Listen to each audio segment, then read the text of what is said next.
Hello, we're back. Okay, now listen, I just got home from work a little bit ago, and I work with this massive scanner. I don't know if I've told you what I do before. I do a few things, but I'm a digitization technician, and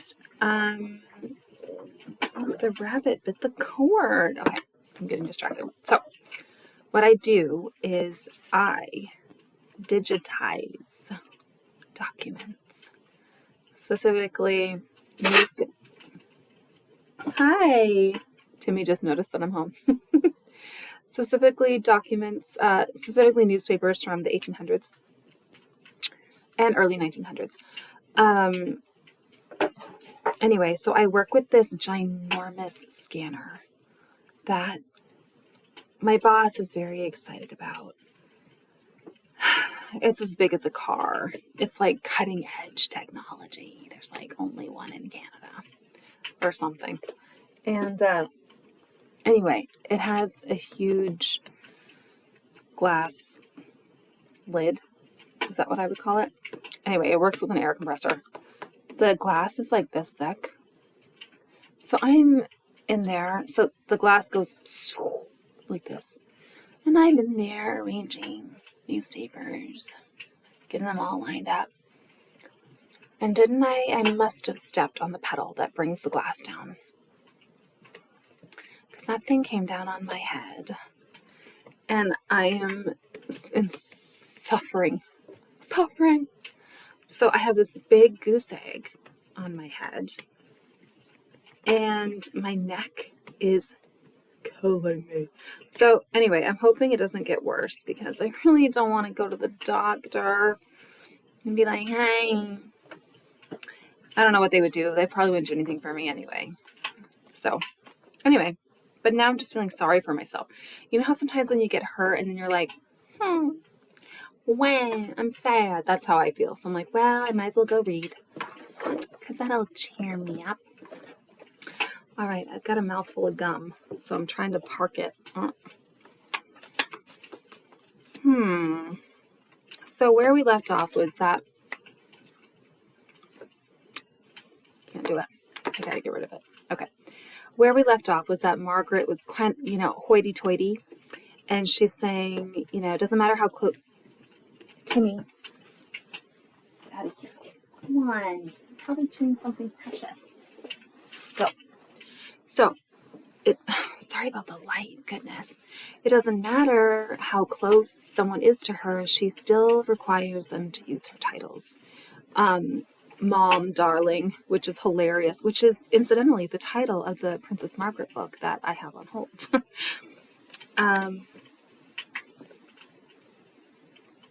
Whatever, chew away.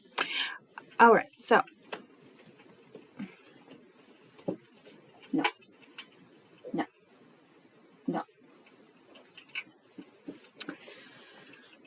Okay, Mom, darling. Oh, and then when she sings, no one's allowed to talk. Okay. The Snowdons soon went their separate ways. Margaret built a home on the Caribbean island of Mustique, which her husband never visited, and he held weekend parties at his Sussex cottage, which she never attended. They maintained an open marriage with lovers on both sides. The princess, who got a reputation as promiscuous, dallied with several of her husband's friends, including rock star Mick Jagger, writer Robin Douglas Home, actor Peter Sellers, and photographer Perrick. I told you, I get worse and worse as we go along. Soon, I won't even be able to read. Okay. Patrick Lickfield, who was also a first cousin once removed. What is going on? There's a note. Lickfield's mother, Anne, was a daughter of John Bowes Lyon, brother of Queen Elizabeth, the Queen Mother. We're kissing cousins, she said, so it's okay.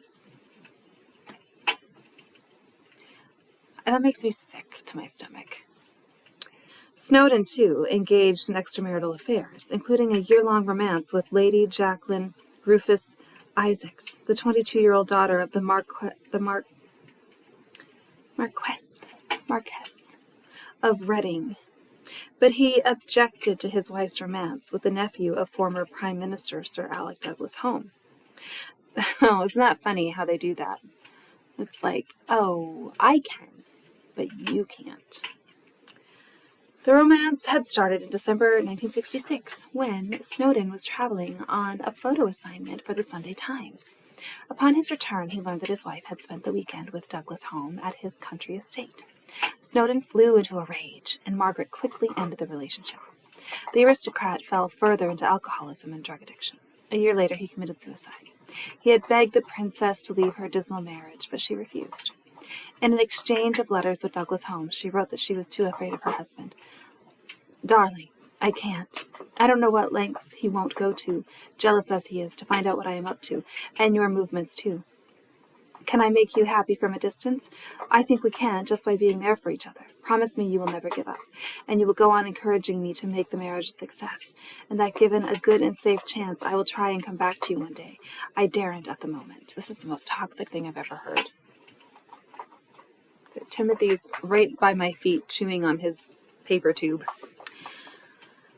The Snowdens' marriage became a dog's bone, and they wrestled it to the ground. They chased it, gnawed it, and bit it. At the beginning, they had nipped each other like frisky pups. Now they snarled like pit bulls. Both chain smoked and drank too much. Margaret, who suffered from migraines, started drinking gin and tonics for breakfast. She took pills to sleep and became so depressed she went to a psychiatrist. Snowden, who spent weeks away at a time from her, wanted a divorce, but she refused. She saw no need to disturb their life. Their enmity triggered vigorous sex. She confided to friends, and she relished it. She treasured the framed collage that Tony had made for her when they first became lovers. He collected bits of leaf, a peacock feather, a coin, words cut out of a magazine, and a crown floating above a small pink satin bed. The puzzle, which apparently carried an intimate message, was signed with a picture of a pony. Crossing out the letter P, he had inserted T for Tony. Margaret hung the collage in her bathroom. Devoutly religious. No, I'm going to stop you there.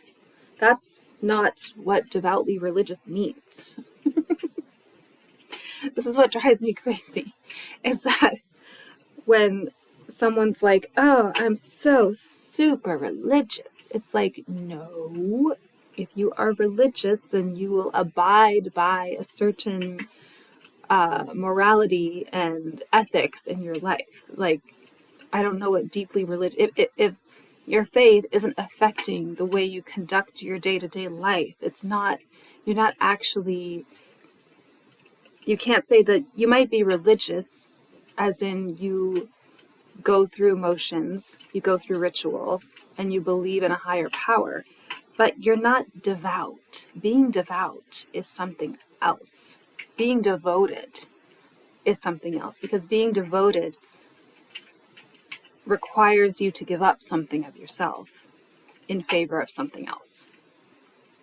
So I just can't accept that she's devoutly religious. She believed a dreadful marriage was better than a divorce, especially for their son and daughter. At first, she and her husband had not wanted children. After we got married, Tony changed his mind, she said, so I gave him 2 children.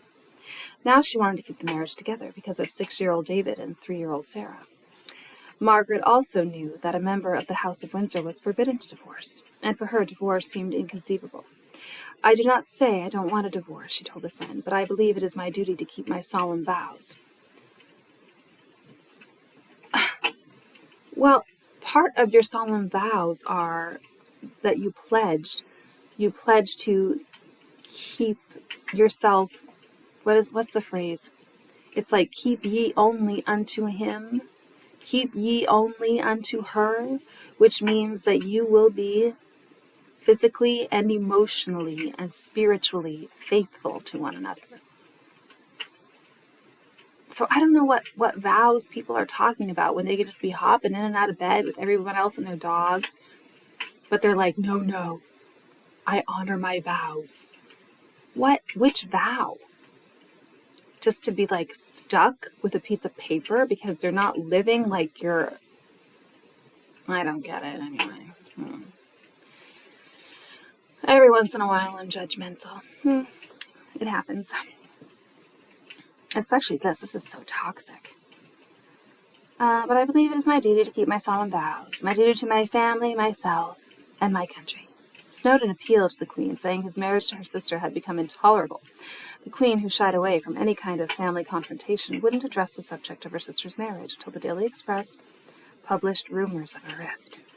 Then the Queen's advisers recommended that she meet with the Snowdons. Reluctantly, the Queen invited the couple to Buckingham Palace after business hours on the evening of Monday, December 18, 1967. Margaret told a friend that the meeting was en famille and included Prince Philip and the Queen Mother. Philip bluntly declared himself in favor of an informal separation. He compared the Snowdon marriage to a barnacle on the bottom of the monarchy. The only solution, said the seaman, was a wire brush. Margaret snuffled, and the Queen Mother, who avoided anything unpleasant, was teary but non-committal. Her silent presence bolstered the Queen, who had said she needed everyone behind her for this decision. Snowdon, who wanted a clean break, sat silently. Tucked in his jacket were 3 of Margaret's love letters from Robin Douglas home. After listening impassively, the Queen said she wanted time to consult her advisers. With no decision reached, Snowdon left.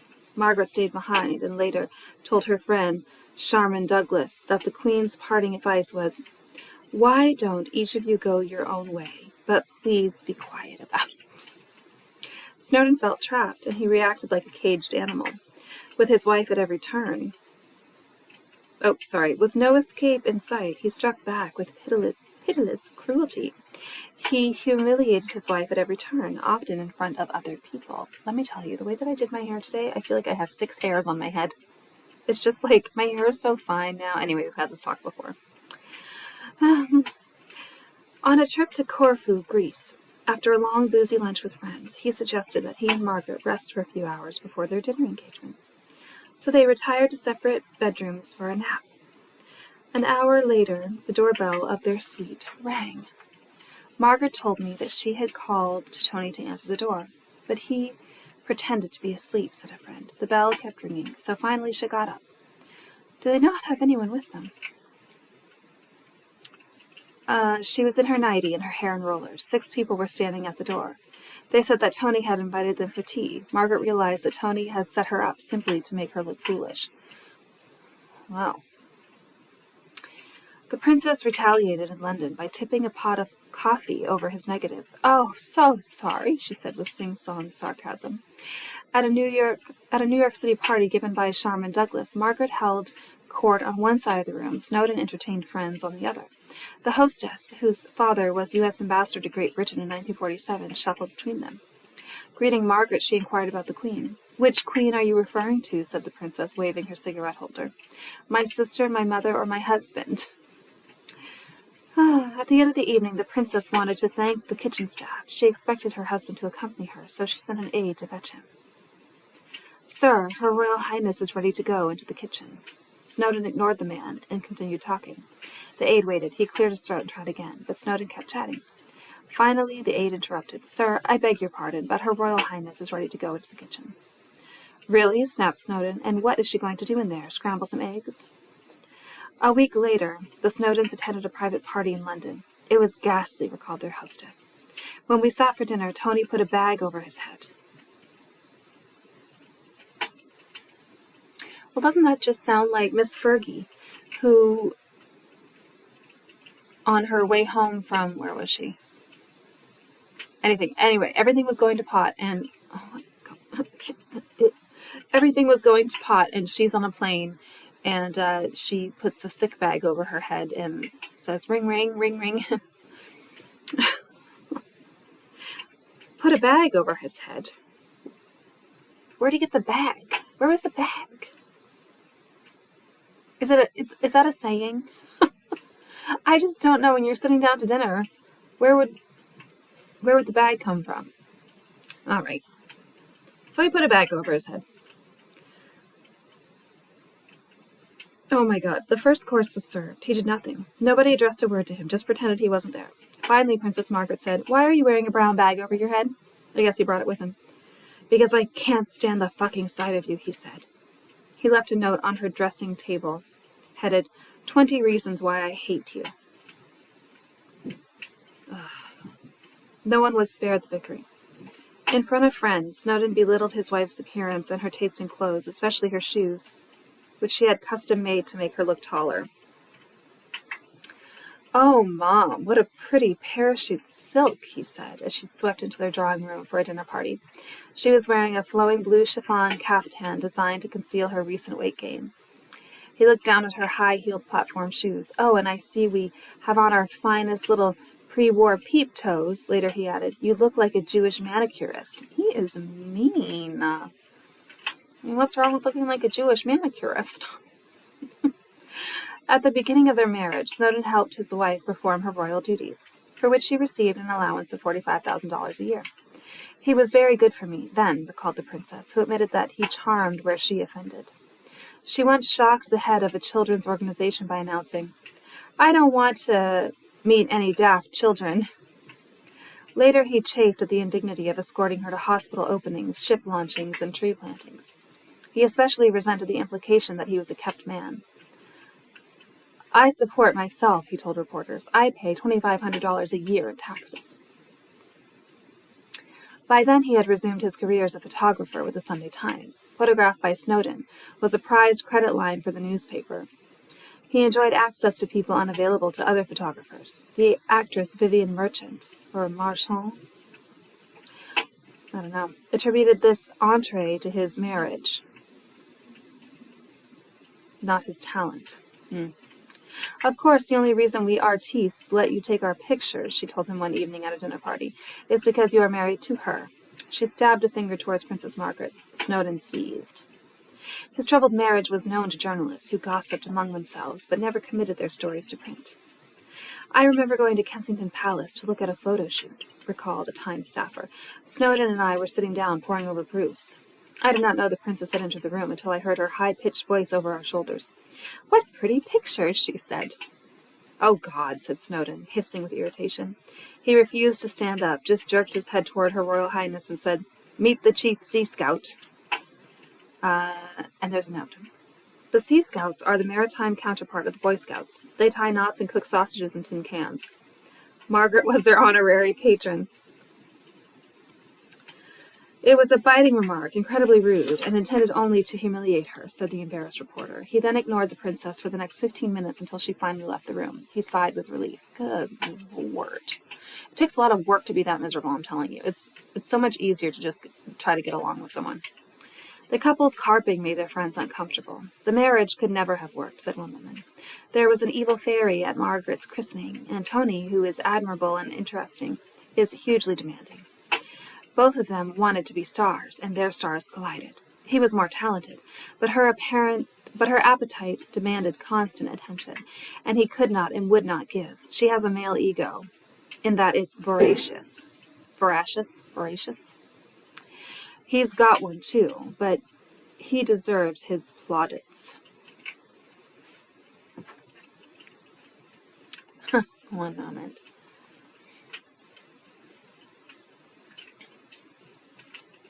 Let's look that up. I mean, I think I know what it is, but I'm not one hundo.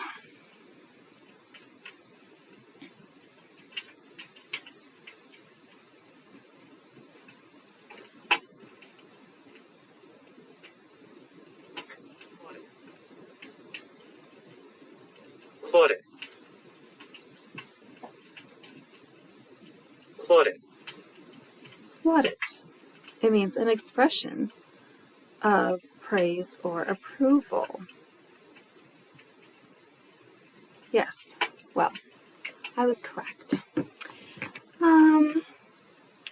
So he deserves his, she just demands hers. The British press maintained an official silence. Oh, there's a sneeze brewing. The British press maintained an official silence about the royal marriage because the princess, then fifth in line to the throne, is the Queen's sister. The British penchant for gossipy bitchiness cannot be offloaded on the monarch, who is inviolate, dull, and worthy. What a strange combination. said British writer Andrew Duncan. The younger sister, therefore, becomes the outlet for hypocrisy. At first, the stories that leaked into print protected the princess more than the commoner she married. McCall's magazine reported the Earl of Snowdon had attended a party wearing too much makeup. At another party, Private Eye reported him racing across the room to Rudolf Nureyev and greeting him with a full kiss on the lips. The satirical magazine referred to Lord Snowdon as a dog on a leash. The princess is continually losing her husband. He slips off his lead and vanishes, often for weeks on end. The magazine suggested the queen was so angry at her petite brother-in-law that she did not speak to him for 18 months after his outrageous performance during the 1969 Christmas dinner at Sandringham. It was then that the minuscule genius climaxed the evening by leaping onto the dinner table crying, "And now it's Tony LaRue," and commencing a lively striptease. The next year, Princess Margaret went to Sandringham alone with her children, while her husband spent the holiday in a London hospital, having his hemorrhoids removed. "The Queen has always been very fond of Snowdon," said a member of her staff, dismissing the magazine's suggestion of displeasure. Years later, when Her Majesty met an Oscar-winning cinematographer, she asked him what he did in films. He said he was a director of photography. "Oh, how terribly interesting," the Queen was said to have replied. "Actually, I have a brother-in-law who is a photographer."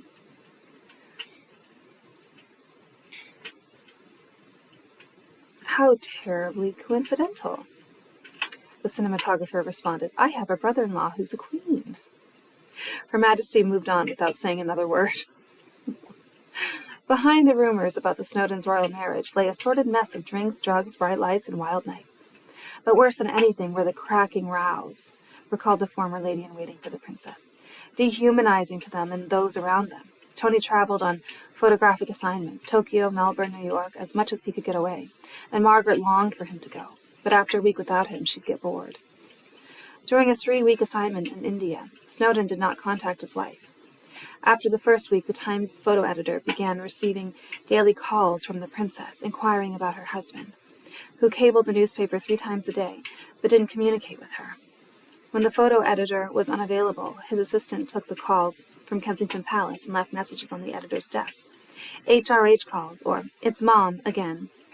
By the end of the 3rd week, the messages from the assistant reflected the maddening frequency of the calls. "Please ring the royal dwarf." The disintegration of Princess Margaret's marriage put subtle pressure on Prince Charles, whose only responsibility in life was to marry well and reproduce. He was constrained by 2 pieces of 18th-century legislation: the 1701 Act of Settlement, which prohibits the heir from marrying a Roman Catholic, and the 1772 Royal Marriages Act, which requires the heir to receive the sovereign's permission before marrying, unless the heir is older than 25. Then he must declare his intention to marry and proceed only if, after 12 months, both houses of Parliament do not object. Born to be king, Charles knew that he needed to give the country a queen and ensure the continuation of the House of Windsor. Since he had been 3 years of age, his future marriage had been a running story in the press, which did not hesitate to suggest suitable candidates for him. The need to make a perfect match was reinforced by every royal occasion during the 70s. The death of the Duke of Windsor in May 1972 revisited the shame of the former king's abdication and the lonely exile forced on him, all because of an inappropriate marriage. Despite the hostility of his family toward the Windsors, Charles felt sympathy for the Duke and Duchess. He had accompanied his parents on an official trip to Paris and visited briefly with his great-uncle 10 days before he died. Knowing the 77-year-old Duke was terminally ill, the Queen agreed to see him during her 5-day visit to France. Despite urgent calls from the Duke's doctor, Jean Thin, the Queen would not rearrange her schedule. The doctor implored the Queen's secretary to relay how gravely ill the Duke was. "He's on the verge of death," said the doctor. The next day, the doctor received a call from the British ambassador, Christopher Soames, who was concerned that the Duke's death might interfere with the Queen's state visit. "Now look here, Doctor," Jean Thin recalled the ambassador, saying, "the Duke has got to die before or after the Queen's visit, but not during the visit. Do you understand?"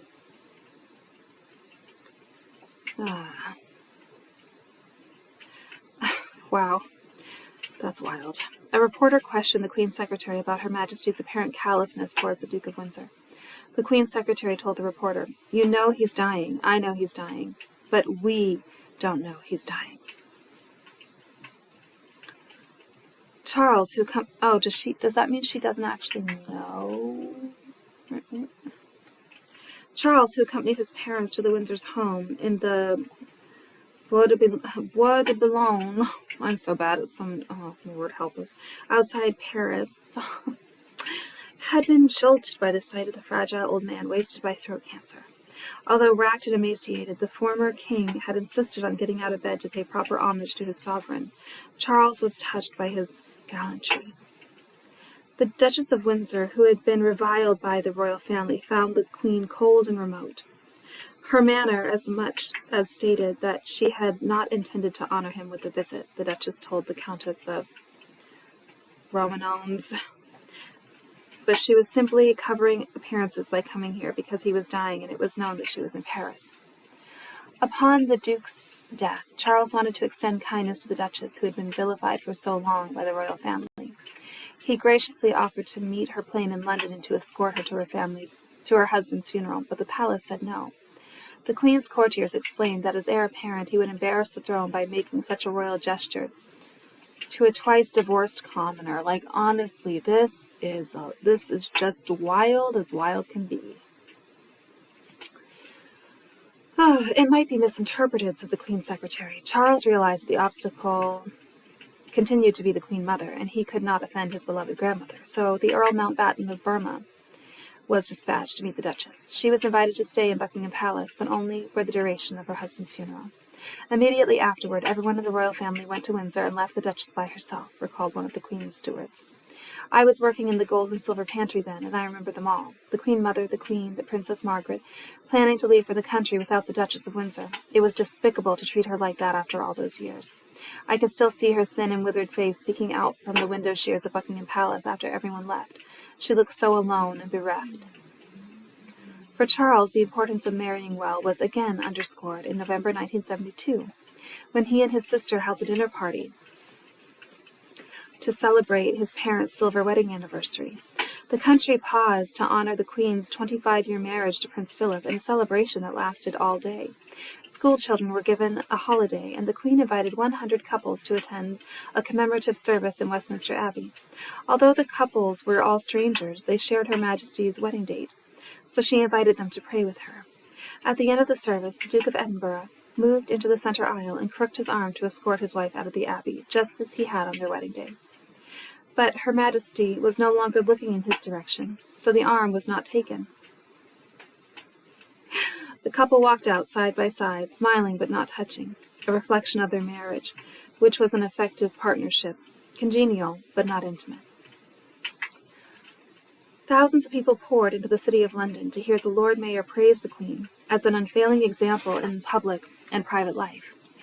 Through the medium of television, you have allowed us to look into your uncurtained windows more freely than any generation before, he said. Of the many great services which you tendered to your subjects in these 25 years, that vision of this happiness in family life, which you and your consort and your children so evidently enjoy yourselves, must have strengthened the unity of every family in the land. Even Willie Hamilton offered his congratulations. Parliament's most outspoken critic of the monarchy surprised people with his tribute. Seconds later, though, he criticized the commemorative plates and spoons being hawked on the street and slammed the sordid, greedy commercialization of the event and the money-grubbing loyalists who are busy cashing in on the irrational sentiment worked up on this unusual royal occasion. He suggested that the palace should have stipulated all profits be donated to charity, particularly to children who were born deformed because their mothers had taken the drug, thalidomide. The palace ignored his suggestion. I looked like a crank then, he recalled. 25 years later, I looked like a prophet. The Queen was so pleased to share her wedding anniversary that she ventured from her customary reserve and circulated among her subjects, trying to make small talk. People were agog. Their sovereign had never been known to speak to ordinary people. This was the first royal walkabout London had ever seen, and flag-waving Britons cheered as the Queen, the Duke of Edinburgh, Prince Charles, and Princess Anne melted into the crowd, greeting people and trying to make the royal family appear less remote. Stressing her commitment to her family life, Her Majesty made a short talk of lace-capped innocence. A marriage begins by joining man and wife together, but this relationship between two people, however deep at the time, needs to develop and mature with the passing years. For that, it must be held firm in the web of family relationships, between parents and children, between grandparents and grandchildren, between cousins, aunts, and uncles. When she spoke those words, most Britons, according to a 1972 Harris poll, believed it was the monarchy that set the standard of morality for the country, even more so than the church. Oh my, if only we had all known. Such confidence in the crown prompted the Queen to send a gracious message to Parliament asking for a pay raise. What?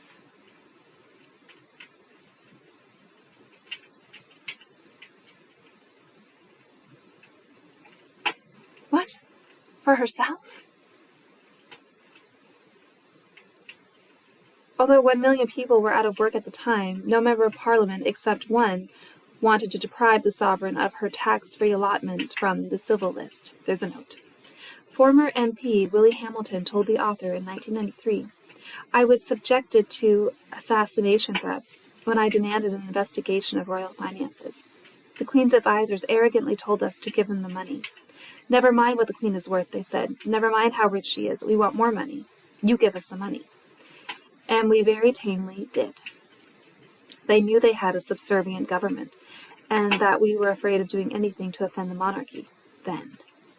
Oh my goodness.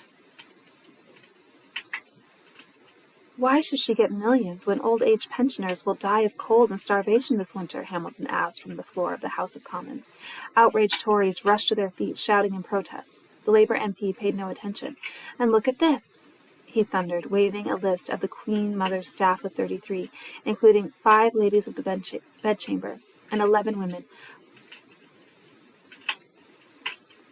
What? Including 5 ladies of the bedchamber? Oh, and 11 women of the bedchamber. What? So 5 ladies of the bedchamber and 11 women of the bedchamber. There is a note. The more socially elevated position is held by ladies of the bedchamber, who are married to peers. The ladies are chosen for purely personal qualities and attend to the Queen on specific public occasions.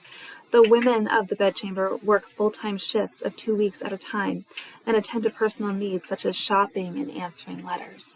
Wow, what an easy job. That would be a nice job. Just like, "Dear so-and-so, I am unable to attend. Thank you." And then just pop out and pick up some yogurt. Oh my. Okay. I would like to do that job. What the blazes do they do? What size bedchamber is this? All right, the Queen Mother is an old age pensioner, and we say, yes, she has always got a pleasant smile on her face, but my God, if my wife got that pay, she would never stop laughing. Tory members stamped their feet in protest. To criticize the expenditures of the Queen Mother sounded blasphemous to them.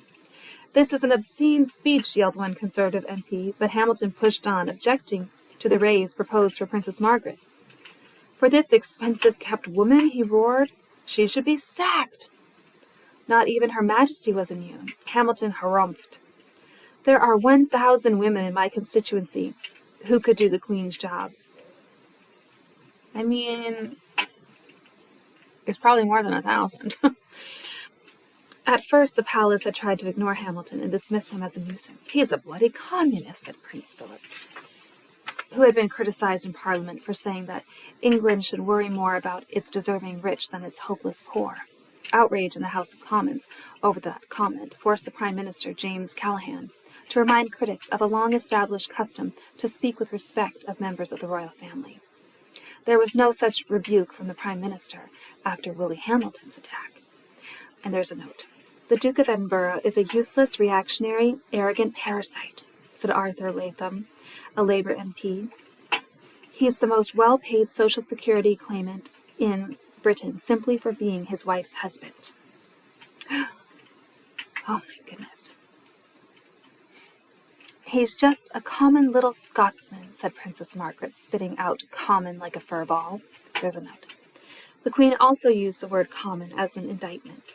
She applied it with disdain to the actor who had played the role of King George VI in Edward VIII and Mrs. Simpson, the television series. Andrew Ray, said Her Majesty, is too far common to have played my father. Okay, so where are we? Her cut glass accent sliced the word with contempt. For her, the rigid dictates of the class system ruled. People were defined solely by bloodline, not character, education, wealth, or accomplishment. Birth determined worth, and royalty stood at the top of humanity's ladder. Everybody else scrambled below with no hope of ascending. The princess spared no one, not even her paternal grandmother. I detested Queen Mary, she told Gore Vidal. She was rude to all of us except Lilibet, who was going to be queen. Of course, she, Queen Mary, had an inferiority complex. We were royal. She was not. Yeah, well, you wouldn't exist without her, so calm down. That is crazy to me. I think I like Queen Mary. I don't know. We got that book. See right there? Matriarch. We gotta read it. All right, let's stop there because actually my neck is starting to give me grief and I should probably take a little pill as like an Advil or something as a little preemptive. Okie dokie. Thank you so much for joining me and I hope you're enjoying it. And I will talk to you super duper soon. Bye.